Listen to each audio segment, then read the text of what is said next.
एक ऐसी आज क्राइम की खबर हम आपको बताएंगे जिसको सुन करके आप ये सोचेंगे कि सच में शादी विवाह जो होता है क्या वो इसलिए होता है कि हम अपने शारीरिक सुख को ले सकें और अपने एक अच्छे जीवन को जी सकें।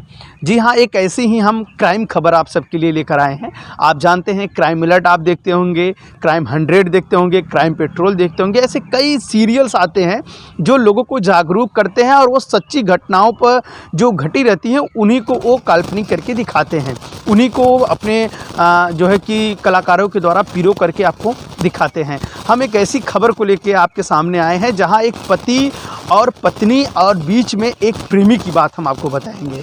ऐसी कहानी जो आपको रोंगटे खड़े कर देगी। जी हाँ दोस्तों, मैं वहीं आप सभी का साथी राजकुमार सरोज, आप सभी का एक नए वीडियो में फिर से स्वागत है। क्राइम की खबरों में आज हम आप सबके लिए क्राइम की खबर उत्तर प्रदेश के मेरठ ज़िले से लेकर आए हैं।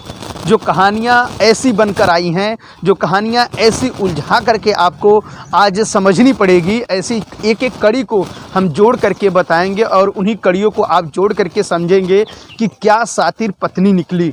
इतना शातिर उसका अगर पति होता तो शायद क्या हो जाता। दोस्तों, मेरठ में एक ऐसी घटना आई है जो बीते बृहस्पतिवार के शाम की घटना है, लेकिन पुलिस ने उसे खुलासा जल्द ही कर दिया। ये सबसे बड़ी बात है कि पुलिस अपने काम को बखूबी ईमानदारी से निभाई और उस हत्यारों के पास पहुंची जो एक माँ बाप के बच्चे को छीन लिए थे। हम बताना चाहेंगे उत्तर प्रदेश के मेरठ ज़िले की है कहानी से पहले आप ये जानिए कि आज से 6 महीने पहले 2 लोगों की शादी होती है। शादी इतनी धूमधाम से होती है कि उसकी भी एक स्क्रिप्ट बन जाती है, एक कहानियाँ बन जाती है, गांव गिराव में एक चर्चा का विषय बन जाता है कि हाँ, आज इनके लड़के की शादी थी। इतनी धूमधाम से शादी, इतनी रौनक भरी शादी कि जो बारात में गए वो भी अपने आप को काफ़ी खुश महसूस किए हैं। हम बताना चाहेंगे कि मेरठ ज़िले की ये खबर है। मेरठ के सरधना बागपत बढ़ौना थाना क्षेत्र के हिटैची का एक लड़का अरुण कुमार, पिता का नाम सतपाल है।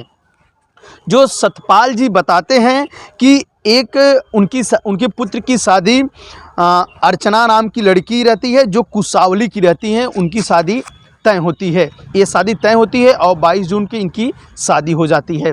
शादी होने के बाद क्या लड़की अपने उस गंदे हरकतों को छोड़ चुकी थी या नहीं, इन सब के बारे में हम आपको बताएंगे। लड़की स्नातक की पढ़ाई पूर्ण कर चुकी थी, घर वाले भी उसकी शादी के लिए तैयार थे कि बच्ची की शादी कर दिया जाए, बच्ची अपने घर जाए और वो कहानियाँ जो है कि बाल गोपाल अपने बच्चों में वो खुश हो जाएगी, अपने परिवार में चली जाएगी, तो वो इन चीज़ों को भूल जाएगी और एक अच्छी जीवन को जिएगी। अरुण कुमार दिल्ली में एक प्राइवेट कंपनी में मैनेजर रहते हैं।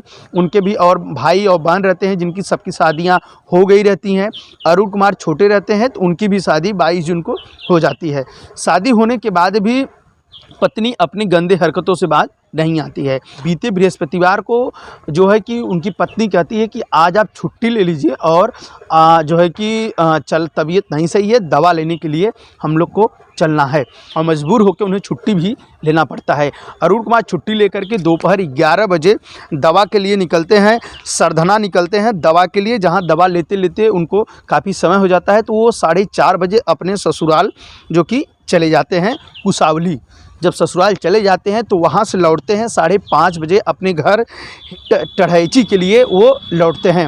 जब टढ़ैची के लिए जब वो लौटते हैं तो रास्ते में ही जब वो हाईवे पे चढ़ने वाले रहते हैं तभी एक बाइक से 2 बदमाश आते हैं और बदमाश गाड़ियों को ओवरटेक, उनके बुलेट वाहन को ओवरटेक करते हैं। ओवरटेक करने के बाद वो जो है कि असलाह दिखा करके लूटते हैं। उनके पत्नी के जेवरात भी जब वो मांगने लगते हैं तो इस पे वो बोल बैठते हैं कि ये जो है कि तुम लोग क्या कर रहे हो। इतने पे जो है कि बदमाशों ने उनको गोली मार दी। एक उनके सीने में गोली मारी और एक उनके सर पे गोली मारी। उनके पत्नी से जेवरात भी लूट के चले गए।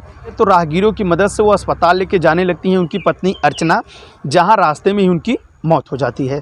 मौत की खबर उनके परिवारजनों के पास पहुंचती है। परिवारजन इस घटना को जो है कि वो अपनी ही बहू अर्चना और उसके अफेयर सौरभ ठाकुर के ऊपर नामजद मुकदमा दर्ज करा देते हैं। दर्ज कराने के बाद पुलिस एक्शन मोड में आती है और उस घटना को खोलने का प्रयास करती है।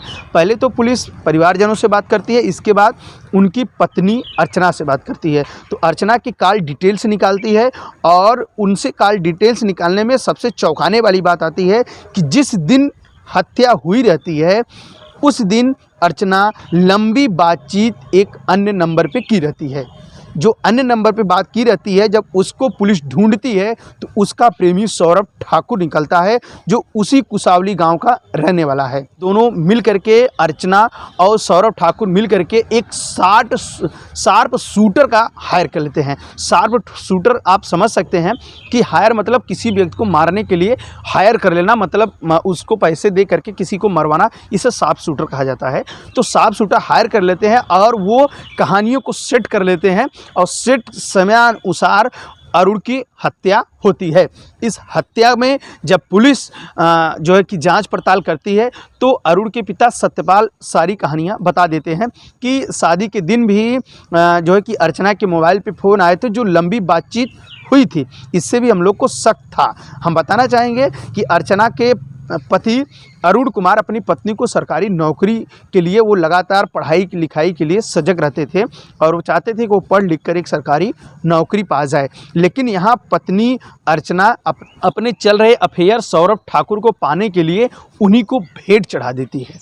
हम ये भी बताना चाहेंगे, ये जो कहानियाँ हमने आपको बताई, ये कहानियाँ काफ़ी जो है कि समाज के परे है। जिस तरह की ये घटनाएं लोगों को देखने को मिल रही है, 6 महीने पहले शादी होना, इसके बाद ऐसी घटना घट जाए, वो भी पत्नी खुद शार्प शूटर हायर करके अपने पति को खुद मरवाती है। पुलिस ने अरुण की पत्नी अर्चना और अर्चना के अफेयर सौरभ ठाकुर के ऊपर हत्या प्रयास के मुकदमे नामजद मुकदमा कर चुकी है और इन दोनों की गिरफ्तारी भी हो चुकी है। बहरहाल यह खबर देख के आपको कैसा लगा? ये वीडियो अगर आपको अच्छी लगी हो तो चैनल को सब्सक्राइब करें और खबरों को ज़्यादा से ज़्यादा शेयर करें, ताकि इसी प्रकार की खबरें हम आप सभी के बीच लेकर आते रहें।